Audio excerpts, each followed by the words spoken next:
He said, "You are being young and being hungry.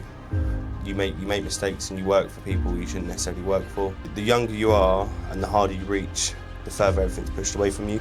It was very interesting. 18, bird control company, head of operations. Head of operations, because I'm absolutely terrified of spiders. It's one of my biggest fears. So you're a pest controller that was scared of spiders? Scared of spiders, yeah. And unfortunately, one of the guys fell off the roof. No way. And he informed me what happened. I put my notice in straight away. My oldest daughter was only 6 weeks old. So just before Christmas. How old were you then? I would have been about 20. 20, so you had your first daughter when you were 20? Yeah. Hi guys, so I'm really excited today to introduce you to my new business partner, Josh. We've been business partners since April this year. Before that, Josh used to provide abseiling services to LBC when we needed rope access services to clean buildings, when we couldn't get there ourselves with cherry pickers, etc. So Josh has been amazing to work with. We've only been working together since April. He's only 26 years old. He's a father. He's a qualified pest control technician. He's a level 3 rope access technician. So without further ado, welcome Josh. Thank you very much for having me, Conan. Welcome to our nice little makeshift podcast studio. Yep, loving it. It's converted from a toilet block. Yeah, you would never know. You would never know. What do you think of it? No, it's good. You can see the effort that's gone into it. All the little details have been thought about, even down to the panelling on the walls. Yeah. No, we managed to get it from a job, got it here, and transformed it in a little time. So it was pretty cool. But anyway, let's get into you, mate. So you're only 26. Yep. Father of 2. Yes. And you started off your working career in pest control, is that right? Yeah, so I started off my career in pest control at the age of about 14. That's when I first started doing it. It was part-time. I was part-time doing pest control, part-time in college. Once I got to 16, which is the youngest age you're allowed to take your RSPH level 2 in pest management, I took it, passed first time. When I'd done it, and after speaking with the Royal Society of Public Health, they did confirm I was the youngest person to ever taken it and qualified. Youngest ever pest control Technician. Yeah. Oh wow, that's incredible. But what made you get into pest control in the first place? So my partner at the time, which I'm still with today, her father owned a pest control company. Anyone growing up, everyone tries little trades they do on the weekend. Everyone has experience when they're working with the parents or uncles or someone like that. I had tried working with my father, but it was difficult. It's probably the best way of describing it. We didn't really get on well, and the problems that we had at work would then come back to home. So one day he just offered to me and said, "Look, would you want to give this a go?" I tried it, and I just loved controlling rats and mice. Nice. So what? That's your father or father-in-law? Sorry. So father-in-law. Father-in-law. So father-in-law. So you're with your wife. Your wife to be. You're Yep. recently engaged as well. Yep. So you're with your girlfriend at the time. Her dad had a pest control company. Yep. And so he offered you to come and work for him. Yeah. So how long did you go and work with him then? So I worked full-time, from the age of 14 to 16 I was part-time, where I'd do 4 days a week with him, then 1 day at college. And then when I got to 16, I went full-time with him up until the age of 17 and a half, 18. Didn't have a falling out or any description like that. I always knew I wanted more. Not necessarily just to do with more money. It's, for me, a key in all my work career has been development. So getting better and better at what I do, and enabling myself to have the better opportunities to branch out into different stuff that I'm going to enjoy more. Yeah. Hence why I'm here today. Okay, no, brilliant. So the pest control then, was that every aspect of pest control? So pest control, people think of mice, rats. Yeah, so it was a big combination of both commercial and domestic. Dealt with everything from cockroaches, being standard German cockroaches and Oriental cockroaches, which are the two most common types we find in the UK. Germans are spread from via food packages, etc. The Orientals come from the drainage system, so dealt with that, dealt with fleas, dealt with bed bugs, spiders. I've even had spider call-outs, which is, for me, strange because I'm absolutely terrified of spiders. It's one of my biggest fears. So you're a pest controller that was scared of spiders? Scared of spiders, yeah. It doesn't make sense, but it worked. It did work, like I said. And then going on to other stuff like rats, mice, and then probably another key part of my development, my growth, is bird control in terms of pigeon management, smaller birds. So you learned that at this first company? Firm, yeah. Yeah. What's the name of the company? Vermoy Pest Control. Burma Way Pest Control. Burma Way Pest Control. Cool. So they did all pests. Is that All right? pests, yeah. All sort of And, common and, to pests this that we day, get. and to this day, yeah, they still do all the pests. Get in the UK. Yeah. And then that's where you learn to do the bird control work, Yes. the bird netting, Yeah. bird spiking, Yes. bird Pin wire wire, systems, avi pin wire shot, systems.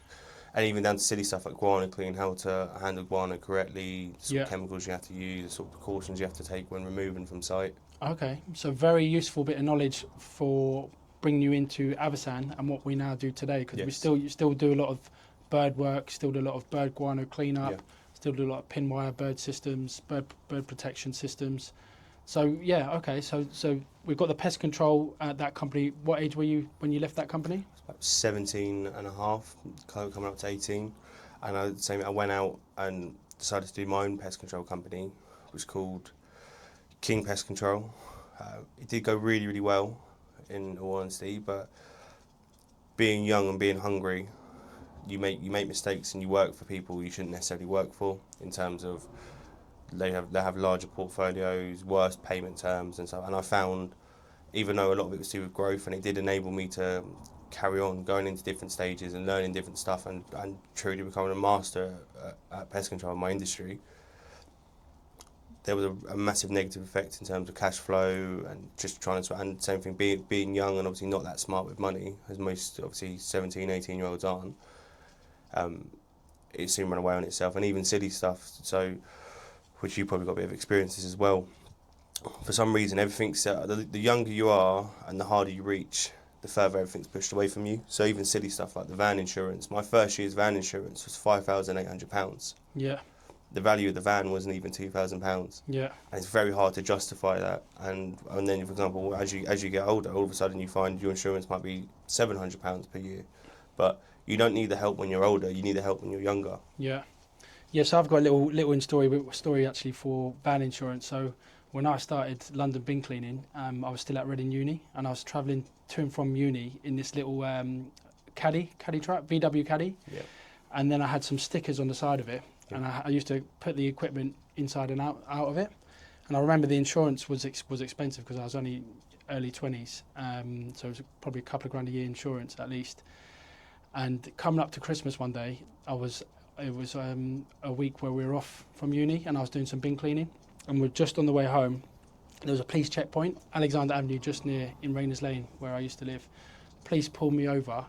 They looked into the insurance. They said, "Oh, you haven't got the right insurance." I was like, "What do you mean? I'm paying like £2 a year. What do you mean I haven't got the right insurance?" And like, "Oh, you've only got it for you haven't got business use. You've only got pleasure use." So I was 80% of the time I was using it to go to Reading and back, Reading Uni and back. And then on our weeks off, I would do a little bit of bin cleaning, a little bit of mowing people's grass, all that sort of stuff.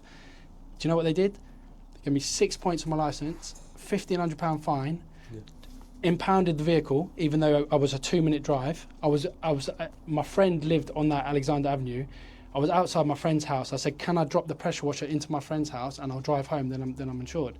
No, they impounded the truck, and £1,500 was a lot of money at the time. But yeah, sorry. So you get the struggle, and that's and it's massively helped me now, because in terms of individually, I've never struggled in life. Like I said, I've been quite fortunate. I've got quite a supportive family, but in my professional life, it was a bit of a shock just how difficult life can be made for you, and you feel like, especially you probably understand as well, even that day there, you feel like you have a target on your back.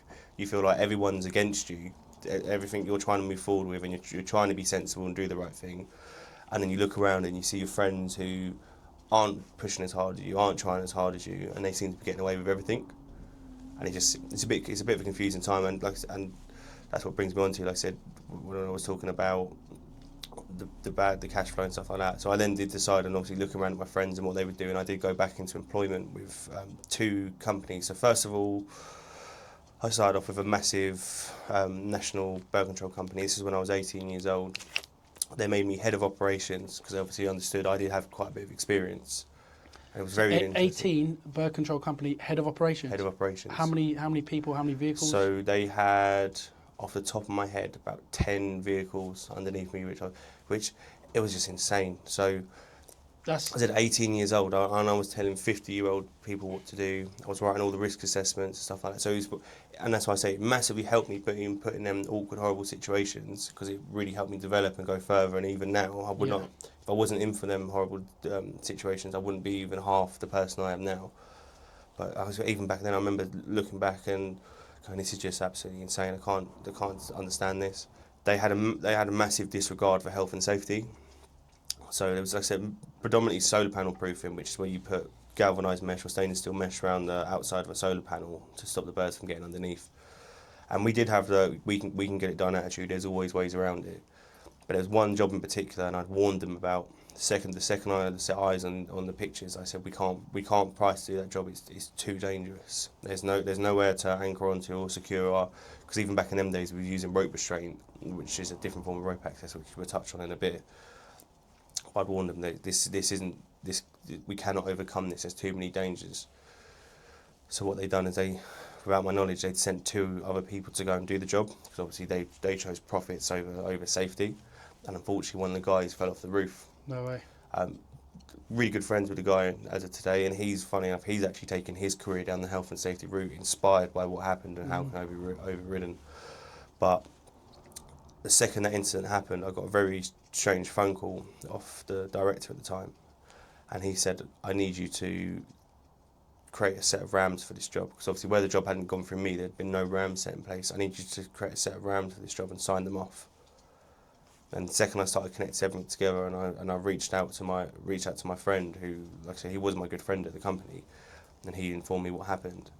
I put my notice in straight away and said, "No, I'm not. Obviously, I'm not." Number one, I think it's disgusting. The same thing, using my age against me, because they think I'm young and naive. That I'll be happy enough to go, okay, it's a job. I need to sign here. And second of all, if you can't respect health and safety, there will always be grey areas. And I understand that what something says in the book and how it needs to be done. Like I said, there's a very grey area in between that, and there's always more efficient ways of doing it, or different ways of overcoming a challenge. But there's still a massive borderline that you don't cross. The second people come into danger, you can't operate. Yeah. It's not right. Like I said, so I put my notice in with them. My friend, luckily, he's fine. He's doing well now. A year after that, he ended up getting married to his wife, who he's still with. He moved in. He actually become a NEBOSH consultant, and funny enough, he's actually our consultant. He is our health and safety consultant, which oversees all the stuff that we do. So Oh, nice. at Avisan, so it was a bad start, a brilliant end. I put my notice in, and then I went and worked for a company called GServe, who my old business partner Michael Lawson, who was one of the startups of Avisan, he owned the company. Maybe my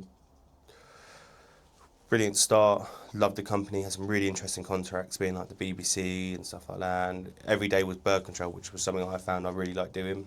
It was going really well. Unfortunately, they probably wasn't the best when it comes to managing money. Mm-hmm. They fell into hard times in liquidation, and unfortunately because I was the last one in, I was the first one out. Yeah. Which wasn't brilliant, because it was just before Christmas, and my oldest daughter was only 6 weeks old. So just before Christmas. How old were you then? I would have been about 20. 20. So you had your first daughter when you were 20. Yeah. Wow. How was that? How did that change your life? It gives you purpose overnight, and only parents really understand. It's a really strange thing, because you should never turn around and say, "Oh, you wouldn't understand." But obviously, I have friends that haven't got children. I've got friends that have got children, and the one clear difference is anyone that has got children, the whole purpose, the whole life changes. It's no longer about what they're capable of doing, it's what they can do for their family. And it gives you that massive push. Before, working 24-hour days would seem impossible, where once you start working, like I said, or having kids, and you have to start providing for someone, you can do 24 hours like it's nothing. The days that you feel terrible, you don't want to go into work, because you have people relying on you. You have to go into work. See, my misconception there was that when you have kids, you get less sleep, you're knackered, you probably are performing to a lesser extent at work, but you're saying it's the complete opposite, that you can actually go for longer. You can push yourself a lot farther, and every decision you make, you'll find you make much better decisions, because you have your kids in the back of your head. Yeah. You're not prepared to take as much risk, because actually it's a lot more calculated. So where before you might make a decision on the whim, saying, "I hope this pulls off," Yeah. which is good, obviously very entrepreneurial, but once, even being an entrepreneur, you have to make some very calculated risk, and people, unfortunately, like I said, they see something, they see the first opportunity, and sometimes can rush into stuff and it goes wrong. Where, like I said, once you've, and there's a clear, like I said, there's a clear alignment. You can see, even going from previous what I've been earning, where I am in life. After my children, I accelerated in everything I was doing. Like I said, and that was lack of sleep, unfortunately, because kids, they do keep you up. And like I said, even now, so my oldest one is now 6, coming on 7. And the youngest one is 5 years old, quite close in age as well. But we've done it and got out of the way. But the way it works, and like I said, even to this date now, we still have very little sleep. So they're early risers, they get up at 5 o'clock in the morning.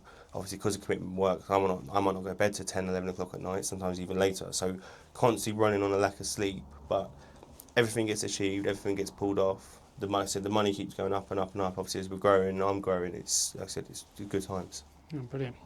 So yeah, you mentioned bird protection. Just for the listeners that might not know what bird protection is or what bird control is. Yeah. Okay, so when we refer to bird control, what we're talking about is birds are associated with guano, which is bird poo and nesting material, and actual damage to properties in terms of solar panels, dropping stones on them and stuff like that. So when you break it down, there's different types of bird proofing. So we go through my least favourite one first, which is ballast netting.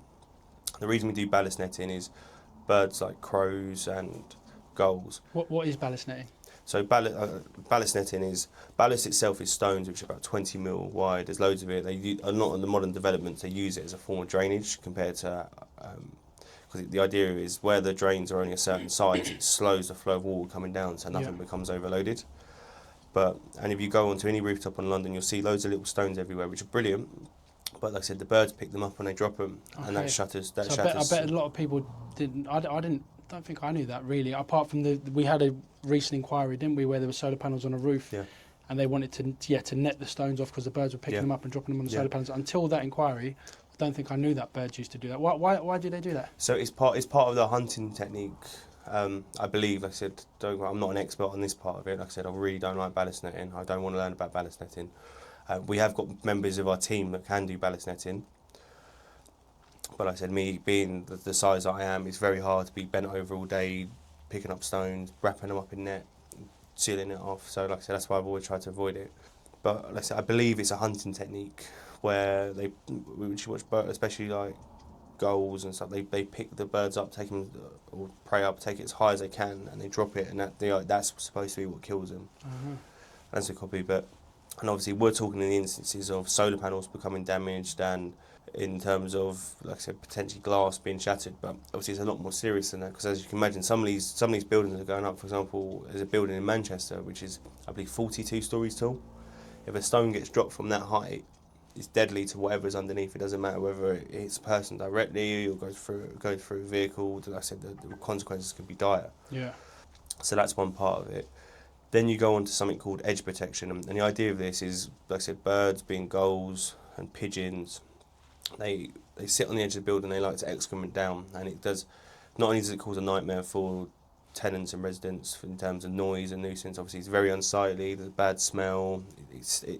Pigeon guano is health hazard, isn't it? It is a health hazard. So pigeons carry a lot of pathogens in their guano. So you have like salmonella, E. coli, and you can go to the extent of when there's a build up of it, and depending on prior health conditions and stuff like that, people have died from bird guano. Right. There was a case in a hospital up in Scotland where I believe 4 residents at the hospital died. They did have pre-existing health, and that's the reason they were so susceptible to the illness that overcome them. But guano is serious in terms of health, and you have the unsightly bit as well. You can probably talk more on your aspect from the cleaning. The cleaning bird guano is probably one of the hardest things to do, where it's so acidic and it eats into stuff. It etches into metal and stuff, doesn't it? If left for a long time, and stonework as well. So that's what edge protection is, and like I said, in terms of edge protection, it's stuff like spikes. Is that an alternative to spikes, or is spikes classed as edge protection? Spikes is edge protection. So you got pin wire. Yeah, so you get pin wire, spikes. You get Avishock, which is basically it's two metal rails that have high voltage, and the idea is the second the birds touch them, they get a massive shock, which I've got a funny story, but we'll talk about it in a minute. They get a massive shock, and it just discourages them from coming back to this area. There's also new stuff, well, it's not new, it's been on for a while, but there's other stuff on the market. For example, they've got fire gel pots. They can be used, it depends on the severity of the infestation, and when it comes to, and what we talk about that, we mean how many birds are there and why are they there. So it goes low, medium and high risk. High risk will be areas that they're actually physically nesting in, it's sheltered. You've got medium risk where there's just a lot of pigeon activity. This could be something, for example, there's a local feeding ground and the birds come and stop at this particular spot on every day, that become medium. And then you've got low risk, which you might get a bird in it, you might not. Depends, it's not an everyday occurrence. So the edge protection will only work for the first two, and the medium risk, even that can be touch and go whether the actual system will work or not, or whether they're going to overcome the system. High risk can only work for, only thing will work is exclusion zones, which that's the exclusion proofing, which is the next bit we'll talk about, which that is standard netting, which is basically it's a nylon rope which is wrapped into squares, and it has different dimensions depending on what bird you're trying to stop. So you have 19mm for sparrow starlings, then you have 25mm, then you have 50mm for pigeons, then you have 75mm or 70mm for gulls. Yeah. So are the two main types of birds that need protection against then pigeons and seagulls? Is there any others that cause a bit of a nuisance for building owners? So disturb any animal is a wildlife crime. You're not allowed to disturb any animal at all under the Wildlife and Countryside Act 1981. But that being said, there's an exception. It's called the general licence. And that's where you can cull pigeons, is it? So that's or seagulls. Culling has to be a last resort, and it's only really pigeons. And and you have to demonstrate you've tried every single proofing method. And culling is basically getting an air pistol and dispatching, and it can be done kind of like that. You could do trapping, which is a form of culling, where you just reduce the numbers. You're doing flock control. The other thing is getting these birds of prey as well in the area to scare them off. So it's the same thing. But the birds of prey, Did you do any of that in any of those companies? I've never done. We've always worked. There's one guy in particular. His name's Gary. I can't remember his second. Gary Baxter, and he lives and breathes falconry. He loves it. He's done it. He started off as a gamekeeper, then he moved into, like I said, actually doing it professionally, and he's got many contracts with Lidl. But I've never. What's your opinion of it? Because I've heard varying different opinions of it. Some people say it's a bit of a waste of money. It just moves them on to another area, and then when you stop it, they come back. What's your honest opinion of it? My honest opinion is sometimes it's heavily needed, because the whole idea is, like I said, they have to associate that area with a bird of prey. If someone's got an unlimited budget and does not want proof on the building, hawking is the only option. Yeah. Where, for example, if you have a car park, an underground car park... What about these fake birds that you get? They don't work. The one thing I have seen work, which did surprise me, is a bird kite. A bird kite? A bird kite, yeah. So, for example, our supplier, Pesifix, they sell them, or you can purchase them online. The only problem with them is there's a lot of maintenance that goes into it. So it's not, for example, just attach it to your roof and leave it. You have to have a place that is easily accessible, because it tends to wrap itself around, or with strong winds you have to take it down because it will blow off. But my so I'm a bird controller and a rope access technician and a pest controller, and my neighbour has fed the pigeons for the last 30 years, and there's different tricks. And so what we do as bird controllers, and you'll probably see people do this time to time, is we know how to clap. We clap, which imitates a gun sound, and the birds will disperse. But it would never work. I've never seen you do the magic clap. We will show you. We'll get a video of it. But with my neighbour's bird, they weren't having any of it at all. The magic clap didn't work? No, it didn't work. They just laughed at me, just cooed at me. So a customer wanted me to put a bird kite up. I explained that I don't really know anything about it. And so I thought, okay, I purchased one. I tested it in my garden first. And for the 3 days it was up in my garden, not a single bird. The kite? Yeah, not a single bird was on any of the roofs. Nice. So it does work. Like I said, it's always about approaching a professional. There's always going to be DIY solutions and people that will suggest stuff, and YouTube options, and obviously even using stuff like AI now to try and work out. And there's some other stuff, isn't it? Like a fire gel that you can put? Gel, yeah. So that's part of the edge protection, which we mentioned, part of the edge protection. What's the one where the birds fly, and because they've got UV, they've got different eyesight than us? Yeah. So they see colours and it scares them away. So that is the fire gel. I'm not completely sold on that, in all honesty, only because of the fact of the way it works. It has to be in direct sunlight. and it has to be replaced every couple of years, which I don't think is very fair. I personally believe if you're offering a solution to your customer, it should be a full-time solution. It should only be when it becomes completely defective in 10 or 15 years it has to be replaced. But with stuff having to be replaced on that every 3 years to 5 years, when you could just put one system in that will be effective from day one, and guaranteed effectiveness, because it physically stops them from being able to sit on there. And that's how pin wire works, for example. So spikes are 2 to 4 metal prongs that come up, and where they're situated like that, the bird just can't land on it because it would penetrate them. In the high risk areas, they're just going to throw nesting material on top and then just sit on it. So that's why we won't work on high. Pin wire is almost, if you imagine a washing line, it's a tension wire that goes between posts. If you put a peg on a washing line, it will constantly fall backwards on itself or fall upside down. And the same thing happens when the birds try to grip it, and that's they're uncomfortable. They can't sit on it. Where stuff like the UV pots, the fire gel pots, is you're hoping they can't. You're hoping that's the reaction they have. You're hoping there's not any dirt that's going to get onto it and stuff like that. So I think you have to believe entirely in the system to sell it. It's the same. There's another system that's come on the market called the Symmetra, I think it was. It was named Flock Off, and then they renamed it. And the way that works is birds, part of the tracking system, the reason they can or pigeons, the way they can always find home and stuff like that is they almost have like magnetic sensors in the back of their eyes. And the way this works is this sends out magnetic pulses or magnetic radiation, and it hurts the birds. That's why. But I don't fully believe in the system yet. I haven't seen enough examples of where it clearly works for us to start marketing for it and trying to get more involved in it.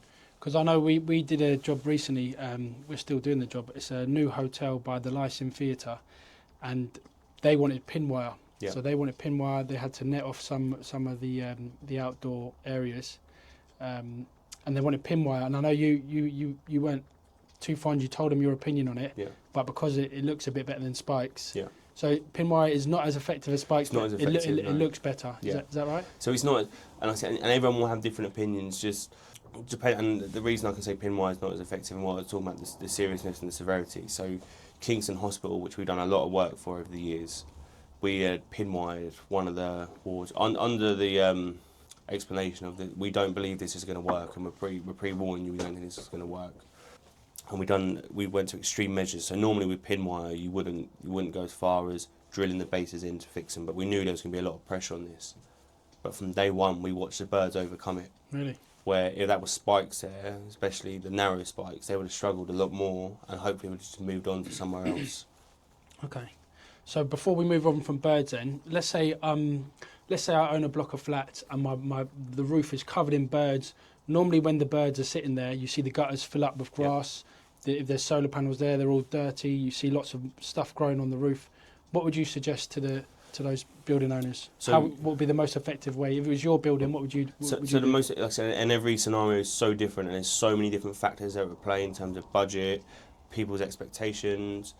Even being in conservation areas, it makes it a lot more difficult in terms of installing proofing. You have to jump through a lot more hoops than you would anywhere else. So I'd always recommend reaching out to a company like Avisan, someone that will know it inside and out, can come and talk to you, find out everything that's affecting you, can kind of present you with a few options that, like I said, our opinion, what we believe will work best, what the budget allows for and stuff like that, and then come to an informed decision of the best way to move forward with minimal risk. Okay. What about a good clean and a good biocide treatment? Would that deter the birds? No. So, like I said, as I said before, when we talk about birds, we're mainly talking about gulls and pigeons. They're the ones that affect people the most, and they're the ones that are on the general licence and you can do stuff. For gulls, for example, you're not allowed to cull them or disturb them once they've started nesting. So every year you'll see in the bird control world, February to April, it just goes insane with bird orders and massive nets being put up, because obviously people understand the damage that, especially gulls, they can cause to the roof. They can cover it in guano, make it dirty. Same thing, their poo's quite acidic, so it eats away at the cladding, removing the lifespan of it. Blocked up gutters, and like we said before, once they've nested, you're not allowed to disturb them. So even if that gutter's blocked up and it's flooding into a warehouse, which might stop production of a £1 million an hour operation, until a specific licence, which is very hard to come by, and you'd have to really demonstrate this is like the be all and end all, and it can take a few months to get licensed. you cannot go up there and disturb it. You cannot go and clean the gutters. You cannot do anything.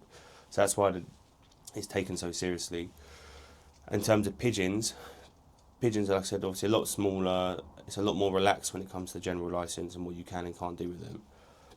They're probably the biggest problem we've got in London in terms of just the pure amount of guano they build up.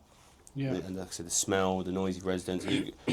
I've been fortunate, I've never had to go through it, but the people I have spoken to that have gone through having pigeons nesting outside their window and cooing at 4 o'clock in the morning and little sleep and hearing rattling going around, it sounds terrible. Yeah, 100%. Okay, so let's move on from birds a little bit. So we're up to 2020. You've just had your first kid. Yep. You've just left G-Serve, was it? So they had to let me go. So they had to let me go just before Christmas. They Right. said where most, and I think, and that's kind of what differentiates me from other people. Where most people would have gone insane and just, like I said, just lost it, gone crazy. I turned around, I shook everyone's hands and said, look, I completely understand. This is the way the business goes sometimes. I know it's not personal, and it's really important for the next stage. So you kept a good relationship with the Kept a good- director, yeah, who was yeah. Michael, even Yeah. though he'd let you go just before Christmas. Yeah, he had to make some tough decisions because of the business. He let you go. You kept a good relationship. Yeah. Okay. So then, once it happened, I went and worked for another company called Costing Group, a company actually based up in Scotland. And same thing, they made me the head of operations down here. You moved up to Scotland. I didn't know they're based up in Scotland, Yeah. but they were setting up down here. Okay. Head of We're- operations again. Head of operations again. I love that title. I see a bit of a A trend reoccurrence, coming. reoccurrence. Yeah. But looking for a good ops manager actually at the moment. my whole job was to actually establish and build a basis down here of their customers, mainly reaching out into bird control and pest control because I understand that's why they could, but also eventually bringing in a cleaning division. So Costing Group, they're probably best known for the TR19 cleaning, which is a form of cleaning the kitchen. Costain Group, Costain. No, it's COSTIN. It's two brothers, Costin. Craig Costin and Christopher Costin, and they're brilliant. They're our kind of people, proper laugh to be around. Like I said, it was amazing working with them, but I fell into the same trap of I become really unhappy. I wasn't happy where I was. I wasn't growing where I needed to grow, and that's when I made the decision that I'm now becoming I'm working for myself again. So like I said, we shook hands at the end of the deployment, and it was probably one of the nicest things someone's ever said to me. I said, we might have to bleep this bit out. He said, you are but you're going to go so far in life, it's not fair that I hold you back. Really? Which I said was horrible doing. I said, and I get quite emotionally attached to people and situations and stuff like that. I can become, my anxiety almost goes through the roof when I have to make horrible decisions and calls like that and stuff like that. But to hear that just reconfirmed I was doing the right thing. Yeah, that's a nice compliment to get. So then I went on and started out just in bird control. Set up a little, like I said, subcontracting business / limited. Went really well. We got a few blue chip customers. Was going amazing. Really enjoyed it. Partway through, I watched someone abseil, and then that's what I saw it. It looked so interesting. I have a fear of heights. To this day, I still have a fear of heights. So you're an abseiler that's got a fear of height. But in a good way. It's good, and I said we'll touch on it in abseiling, but in a good way. I looked at it and said that looks so interesting. That's something you do every day. And then I looked into it a bit more. Then I went off and found out about it. Booked my level 1 course, and then I started. But I said we'll come back to that. I'll explain kind of how the exit happened in terms of the second company first. But tell us about level 1 then. So there's three levels in abseiling, is that right? So there's three levels in abseiling. So we call it IRATA level 1, 2, and 3. So IRATA is a trade organisation that represents the rope access industry. So obviously, being a British company, we fall under British standards, and we have something called the International Code of Practice. It all refers back to IRATA, which is the trade organisation, they're very similar to Gas Safe or City and Guild for electrical. That's the sort of organisation they are. Is it like IPAF for cherry pickers? And IPAF and PASM and stuff like that. Yeah. They represent the trade organisation. Obviously, technically, tomorrow you could go and start abseiling. You wouldn't need to have any qualifications. So there's no legal requirement to get the training, is there? There's no legal requirement. I said you can do under the British standards. You can do whatever you want. It's more about representing quality, showing that you've had the relevant training and you're capable of doing what you say you can do. Yeah. And also about obviously control. No one wants anyone to die, but the more training and control they can put in place, the less stuff that's going to go wrong. So if I wanted to get into abseiling now tomorrow, how much is the course? How long will it take me?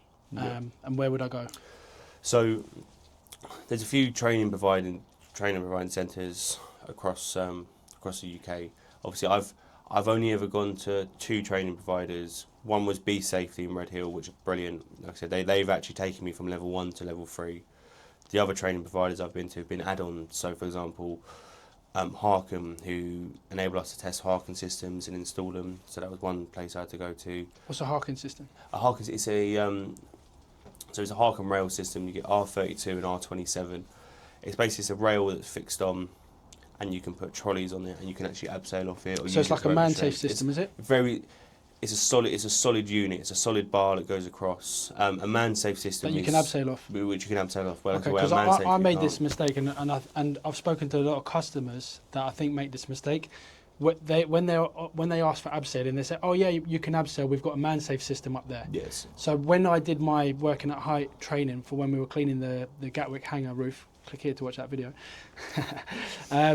We got trained by Ridge Gear in using the fall arrest system. So am I right to say a man-safe system is a fall arrest system? Yeah. So it helps you to work up to the edge. Yeah. But you can't go over the edge. So in suspense. So yeah. So a man. Is that right? Yeah. So a man-safe system or man-safe line, whatever you want to say, there's some different forms of it.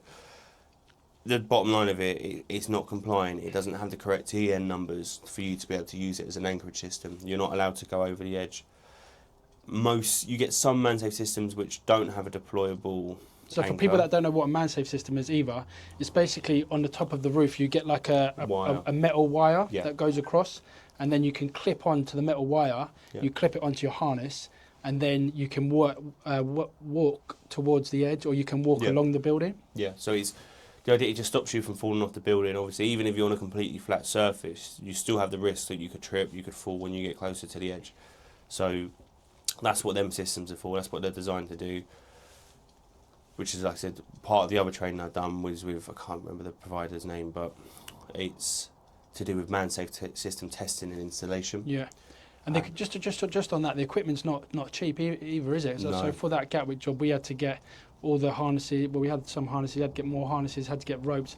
But the expensive part is the travelling device. Yeah. So that's the part that actually clips onto the wire and moves across. I think £300 just for this little piece of metal that's about that big. I believe anything safety costs mega money, and I off the top of my head, if I had to put a number on it, I would say Avisan as a business has over 100 grand's worth of equipment. And for a business that was only established. So level 1, it costs roughly around £900, £1,000, takes 36 hours in the training centre. Yes. How much is all the kit cost that you need to be an abseiler? So basic kit would be about £1,200. Basic kit, £1,200. That can get you going. So as soon as you've done your training, can you go out and just go to any building and start abseiling? No, so it's not about abseiling is just a form of access. So it's all about getting the right company to work with, for example, that will provide you the right equipment, right training, in terms of what you're going to be doing: window cleaning, masticing, painting, etc. But if I'm let's say I'm a young guy, I've just got my 36 hours of training, I've spent £1,200 on my abseiling kit. I've got a customer that I do some window cleaning for, and they've got another office block that needs abseil window cleaning. Can I call them up and say, "Oh, hi, Mr. Smith, I've now got my abseiling training. Can I come and clean your skyscraper?" The only way you can do that is if you have a level 3 that's going to work with you and going to provide the necessary equipment, being the ropes, the rope protectors, the anchorage systems. Okay, wicked. So level 1 is basic, 36 hours. That's your entry level. Yes. What's the difference between level 1 and level 3 and level 2? I'm guessing. So level 1 is just manoeuvres on the ropes. That's all you learn is manoeuvres on the ropes. Do your course. You have to minimum of 1 year and 1,000 hours, and then you can take your level 2. Level 2 consists of all the basic manoeuvres, some more complicated ones including hauling, which involves pulling someone up the building or pulling complicated rescues, and rescuing off a crawl system, which is what we were talking about ascending earlier. It's the most difficult thing to rescue someone off. So that's level 2. Then after that, you can do a further 1,000 hours and minimum 1 year, and then you can take your level 3, and that basically gives you responsibility of the rigging system to create obviously a safe working system for everyone. more complicated rescues, and it just enables you to be the site supervisor. Nice. So you're a level 3? I'm level 3, A yes. 26-year-old level 3. When did you get your level 3? So I got my level 3 January, I believe. January. So you'd logged at least 2,000 hours Yes. to get your level So 3? I think I was 2,800 hours when Nice. I took my level 3. Nice. And now do you still log your hours all the time? Still log my hours all the How time. many hours are you up to? So I am up to, I've done a lot of working off the tools, where Yeah. before it was constantly on the tools, but I would say I'm at 3,800, 3,900 Yeah. off the top of my head. Nice. So when did you come off the tools? So this transition, and like I said, talking about Avisan, let's talk about Avisan now and obviously what's happened, how it's come about. So Yeah. I had a previous business partner called Michael. That you used to work for, Which I kept used to a good work for, relationship, yep. and then how was Avisan formed? So yeah, so we had kept a good relationship. Avisan was formed. It was formed as a side project. So part of the side project was that I was carrying on doing my usual stuff, the bird control, the rope access. Avisan had one key customer, which was Serco Builders Warehouse, which we'd done all their bird work for them. Following that, and once that started rolling, we found bigger and bigger contracts coming over to Avisan with not a little effort put into it. And the jump was made that I stepped away from my stuff and jumped straight in with Avisan. That was February of last year. From February of last year up until December, everything was going really smooth. Amazing year in terms of turnover and quality. But the one big difference, because we were different stages of life, I'm very much about growth, and if you're not growing, you're dying. Where the other director, being Michael, he'd had enough. He didn't want to grow. He was happy. It was all about controlled growth, and if it comes to us, it comes to us. So back in February or January this year, I had a conversation with Michael where initially I wanted to buy him out so I could then grow the business to where I wanted to get to. Following the conversation with you, because obviously we spoke not just in the capacity of us working for you as subbies, we also spoke almost as friends. And I brought the idea up with you, and you was very keen. You said obviously you could see the clear alignment. The second you even showed any interest, I also completely agree with you, because I know you're someone that's very driven. You've done very, very well. You've started coming out from start to finish. You constantly advising other companies. So like I said, we got the deal over the table in the end. I think it completed on the 15th of April. Yeah.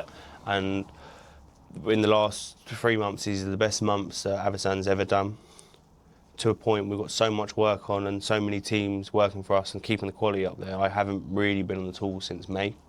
And was that, just so I understand as well, because I haven't asked you this, so was that when you first came off the tools, before May, were you always on the tools? Always on the tools. It's always on the tools. So and that's been a big progression. Yeah. Massive. Like I said, and even in my personal life as well. So before, I said I do my whole day's work, then I have to go back over night time, do all the risk assessments, all the form filling and stuff like that, which I'm happy to do. Like I said, I'm happy to do it because I see the growth and I'll push myself as far as I can. But being a family man with 2 kids and a partner at home, it takes its toll. It becomes exhausting. So this has given me massive freedom in terms of what I can do and actually help the company progress. Nice. No, I'm really excited about Avisan because it's such a synergistic business with LBC originally, and now where you were taking care of all the ops. I think what we do quite well is sales and marketing, and I think that's just what Avisan needed, is just to get the message out there about the services that they could do. Which brings me on to the next thing. What services can Avisan do? Because I think when people think of rope access abseiling, they just think of skyscraper window cleaning. Yeah. But what I've learned as well coming into the business is there's so many more jobs and services that you do on a regular basis. So what are, let's say, the top 5 services? The top 5 services, and I'm just going to do it in categories. So bird control. So that's like high level bird netting, spikes. Stuff like that, pin wire, etc. Maintenance being painting works or light repair works. Decoration services being obviously repainting. Cleaning works, and this is a very broad one because we do stuff from silo cleaning, going inside silos and cleaning, up into big warehouse cleaning, up into external cleaning being pressure washing, DOF systems, soft wash, window cleaning, and then finally something more special is the glazing. So we can actually go and repair sash windows and stuff like that, which we've had instances this week where we've had to replace windows. Even massive glass panels. Haven't we got a special system to lift the glass up? We did. So we use. With the ascenders? So we use our electrical hauling system to carry stuff up. Just because we find it's a lot better. Everyone has different techniques, but we find it's a lot better, a lot more controlled with our systems doing it that way. We get the sucker provided to us, we hire it because it's not something we keep in stock. But yeah. Nice. And then, so silo cleaning. So I went up to that job in Norwich just a few weeks ago. So Andreas is a great guy. Yeah. Andreas and Shay, isn't it? Yeah. Shay. So they were doing the cleaning, all kitted up, breathing systems, confined space going into the silos to clean down all the old corn and stuff, which can have bacteria and insects. And That's what that's mainly about. And you touch on obviously the air cooled system. So as a requirement, we don't have to send the guys in with the air-fed mask. We can send them in just with standard P3 mask. But I said the same thing. We've invested heavily that we want all of our workers to be as comfortable as possible so they can deliver the best job as possible. Yeah. So on that instance there, like I said, they went to site, they took control, they set all their safety systems up, they set up the extra systems being the breathable face mask, which just provides a constant stream of cold, fresh air, which, as you can imagine, gets quite hot in silos and moving around and stuff like that. The heat has got nowhere to escape. And then didn't he even have? Isn't there even a monitor that you can get to? There is a monitor. Yeah, so even though we have obviously oxygen being fed into them, they still wear a gas monitor, which will just pick up any build-up of gases, which would be dangerous. And in which case we'd have to make sure all the gases are out of the unit before we try. So what's been the most interesting job you've ever done by Rope Access? So the most challenging one is Star and Garter. That was a job that 7 other abseil companies just walked away from and just said it can't be done, it's impossible. And the reason that was interesting is because we went above and beyond, got to know the customer, got to know the building, the systems, got to know the local planning officers, etc. And we just really nicely we tied it all together and carried out the works. Nice. That works there have been window cleaning, sash window repair, gutter cleaning, facade cleaning, hark and rail installation and testing, eye bolt testing. So it's massive. Yeah. What we're all about is we come in and do one service, but there's so many other services that we can touch on. Yeah. What's been the highest building that you've ever abseiled off? So the highest building someone in my team's ever abseiled off is City Point in central London, which is massive.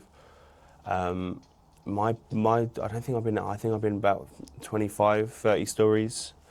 Like I said, that's pretty high. It's high. For someone that's scared of heights as well.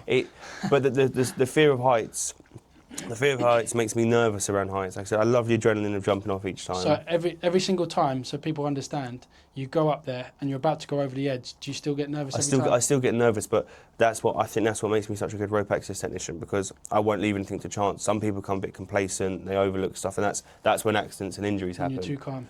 Where when you're worried and you have that fear in the back of your head, you check everything. The rope, the second you see a slight defect on it, you'll take that rope out of action. You won't go and chance it on the next one. Second, something like the anchor you're not completely happy with, you'll stop the work. So even though sounds like a setback, to me that's my superpower. The fact that I have still got that fear, the fact I will still check over, and same as all the guys, they've all got the same fear. We all get nervous when it comes to bigger buildings. We're still going to carry out the work safely, efficiently. But that extra fear just means that you're not going to have any problems. You know you're not going to have to worry about scraping any of us up the floor. So how safe is rope access? Rope access itself is very, very safe, as long as you follow the guidelines. Every single accident or death that's occurred, probably bar a few, has been entirely down to the operator not checking the equipment properly, not installing the equipment properly. There has been one incident where even that someone didn't follow the rules. They left the ropes dangling on the floor without being protected. He got caught into a van, and the van just drove off, got caught up, and ripped the guy down. But same thing. If better control factors were put in place, if there was a groundsman on the floor to manage it, if there was an excluded zone, that would never have happened. So, like I said, it comes down to just competency. Okay, amazing. All right, so we're going to finish up soon. So Avisan, what's your vision for Avisan? So, our vision for Avisan is to get more and more work with obviously the customers we want to be working with. We want to grow the team to make us probably one of the biggest abseil companies in London. Especially pushing on, like I said, the fact that we invest so much in terms of equipment and training and time into our staff, and we think that's what's going to push us forward. Yeah, and at the moment, Avisan's been like a subcontract team for rope access to other companies, to pest control companies, builders, cleaning companies like LBC. Yeah. But what is? Do you want to continue on down that route, or do you want to? No, so we want to become the main contractor. We want to be engaging directly, or we want to become either the main contractor or the second tier contractor. Okay, cool. Brilliant. So it's been great, Yeah. great Thank interview. you for having me. I feel like I'm much more knowledgeable even now myself Yeah. on the subject. Who knew it could be so interesting, eh? Yeah, Yeah. that's Thank you. brilliant. Cheers. Thank you for your time.